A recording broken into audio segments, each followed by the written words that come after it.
माल दौलत की ख्वाहिश नहीं, ना कोई मर्तबा चाहिए। माल दौलत की ख्वाहिश नहीं, ना कोई मर्तबा चाहिए। मौत से पहले, मौत से पहले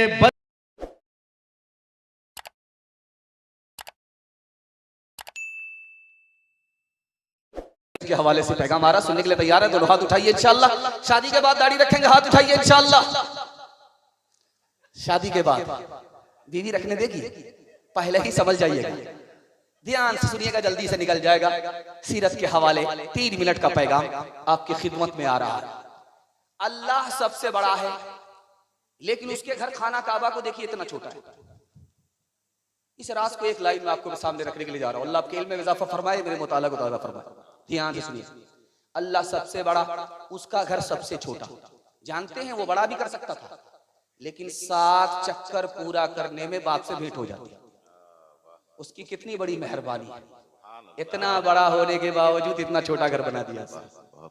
दूसरी बात याद रखिए, आप देखेंगे कि मदीना कहाँ है? मक्का से 450 किलोमीटर दूर है। नबी का रोजा मदीने में, खाने काबा मक्के में। इतना दूर क्यों है ये राज आपको बता रहा। अगर खाना काबा के पास में रोजा होता तो जानते हैं आशिक का दिल टुकड़ा टुकड़ा हो जाता। जो तवाफ करता उसका ध्यान रोजे पर होता, जो रोजे पर होता उसका ध्यान तवाफ पर होता। इसलिए रोजे को 450 किलोमीटर खाना काबा से दूर कर दिया। तीसरा नमूना जरा ध्यान से सुनिएगा, खाने काबा अल्लाह का घर है। सहाबा मक्के में नहीं है, मक्का छोड़ दिया। फतेह मक्का हो भी गया, फिर भी मक्का छोड़ दिया, अपना वतन छोड़ दिया। जानते हैं क्यों? अल्लाह ने कहा मेरा घर छोड़ दो, मेरे नबी को मत छोड़ना। जहां मेरे नबी हैं वहीं रहना पड़ेगा। नबी की अज़मत। एक खास बात आपके सामने रखने के लिए जा रहा हूं, बहुत ध्यान से इसको सुनिएगा।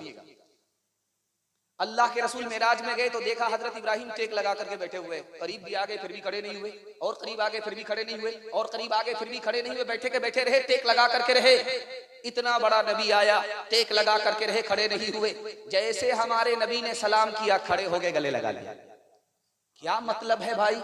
मतलब साफ है कि बेटा तुम्हारा रुतबा जितना भी बड़ा हो जाए, बाप अपनी जगह पर बाप है। सुभान अल्लाह, क्या बात। चौथा नमूना आपकी खिदमत में, आखिरी नमूना देने के लिए जा रहा हूं, बहुत ध्यान से इसको सुनिएगा। रोजा मिला है जमीन पर, ज़कात मिली है जमीन पर, लेकिन नमाज अर्श पर मिली है। ये राज आप सुन करके आपको हैरत होगी और नमाज में आपको बड़ा मजा आएगा। अल्लाह करे कि जिंदगी भर के लिए हम सबको अल्लाह नमाज की पाबंदी नसीब फरमाए। अब देखिए अर्श कहाँ है? आसमान को का सफर तय करके अल्लाह के अर्श पर जब पहुंचे नबी, वहां नमाज मिली है। राज क्या है? नबी के दिल में उम्मत का ख्याल आया कि मेरे परवरदिगार, मैं तो तुम्हारे पास पहुंच गया, बिल्कुल करीब आ गया, आमना सामना कर लिया, लेकिन मेरी उम्मत तेरे करीब कैसे होगी? ये ख्याल अभी आया था कि अल्लाह ने नमाज दे दिया कि तुम्हारी उम्मत सजदे में होगी, फर्श से अर्श पर चली आएगी। इंशाअल्लाह नमाज जनाजा मस्जिद में हाथ उठाइए।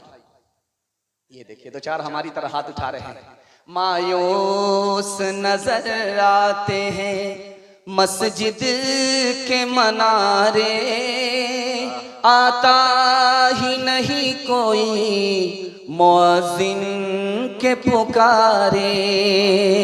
मायूस नजर आते हैं मस्जिद के मनारे, आता ही नहीं कोई मुअज्जिन के पुकारे। मिंबर भी खामोश तो मेहराब है सुनसान। हम कैसे मुसलमान हैं, हम कैसे मुसलमान। हम सिर्फ ही सुनते हैं मस्जिद की अज़ाने, होती ही नहीं हमसे अदा 5 नमाजें।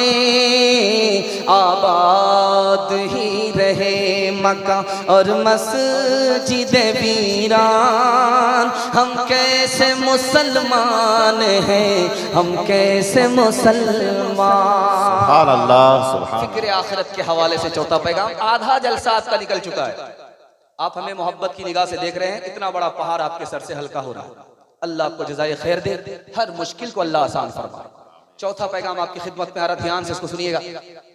आज के दौर की बात नहीं, 150 साल पुरानी बात है कि पहले ये लाइट नहीं थी, चराग लोग जलाते थे, मिट्टी का तेल उसमें डालकर जलाते थे।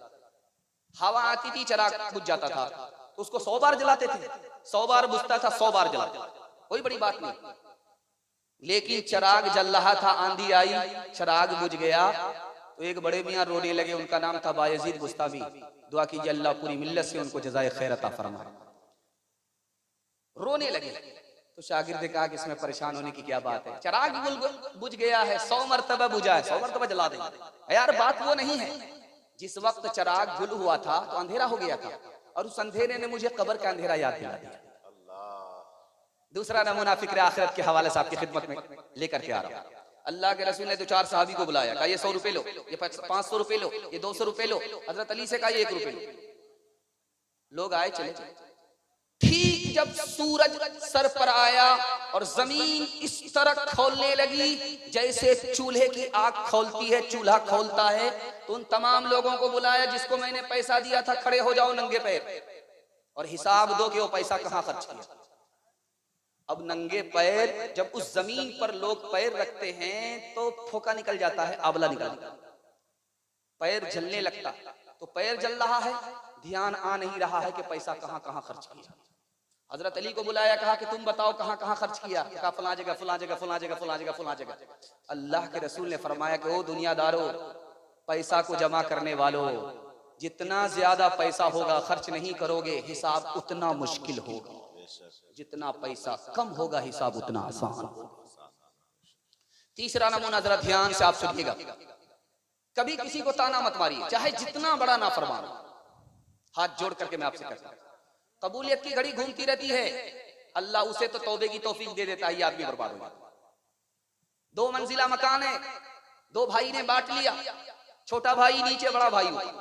बड़ा भाई अल्लाह अल्लाह कर रहा, खानका चला रहा है, और छोटा भाई शराब में डूबा हुआ है। बड़े भाई ने कहा ये जहन्नम में जाएगा, बहुत बड़ा नाफरमान है, अल्लाह ने पकड़ लिया। छोटे भाई के दिल में ख्याल आया, यार तू कितना बड़ा नालायक है, 25 साल से गुनाह में डूबा हुआ, चलो एक दिन भाई के पास चलते हैं, वहां नेकी कर लेते हैं, ताकि नामे आमाल नेकी से खाली ना। और इसके दिल में ख्याल आया, यार कब तक नेकी करोगे, किसी दिन दुनिया का मजा भी तो उठा लो। 25